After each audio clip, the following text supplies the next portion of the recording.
people don't change their minds through persuasion per se. They change their minds when their version of truth collapses on them.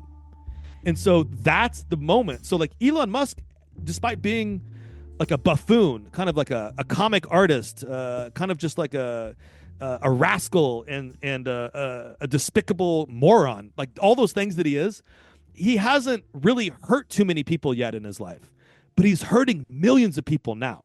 He's hurting them. He's destroying lives. And like Trump, it's kind of weird. Like his own, like the people who voted for him won't change their minds until they make the connection that what his actions are doing are fucking with them. People, a lot of them, they don't have the empathy. So if Trump separates families, or he fucks with people overseas, he leaves a bunch of Gazans or Ukrainians to die on some field or some street, people don't give a fuck because it doesn't affect them. So it has to blow back on you.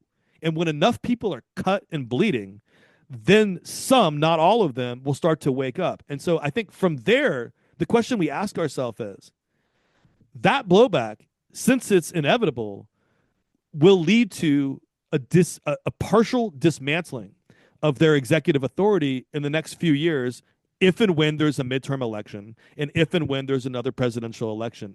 A lot of the stuff they're going to push through the court and it's going to get solidified, like overturning Roe v. Wade. A lot of the stuff they're going to push through right now is going to be upheld. And those are going to be fairly permanent changes in the way that all executive power operates, or congressional power operates, agency power, what Bannon and others call the administrative state.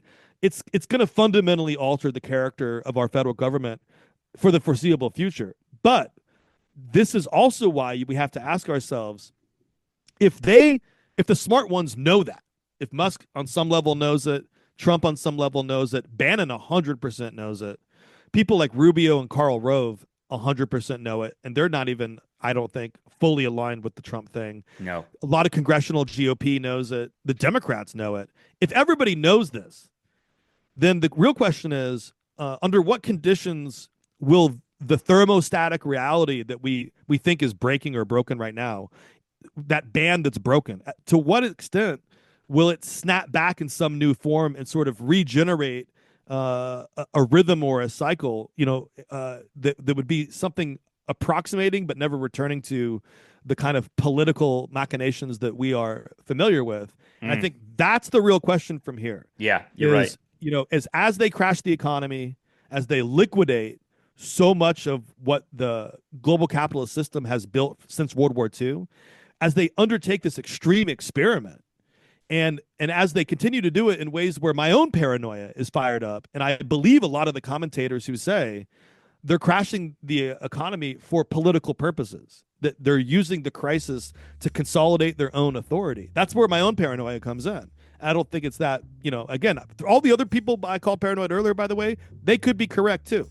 I'm just saying my own paranoia is they're engineering a mass crisis in order to interrupt the return sequence that I just laid out. In other words, the way you end the midterms or end the next presidential election, the way that you build towards a future of permanent power is not one in which economic success and economic stability and even capitalist profits are the norm. You actually, in order to fundamentally take extra constitutional measures that don't look like anything we've seen since the Civil War, in order to do that, it requires a political economy that's not one that's built around growth.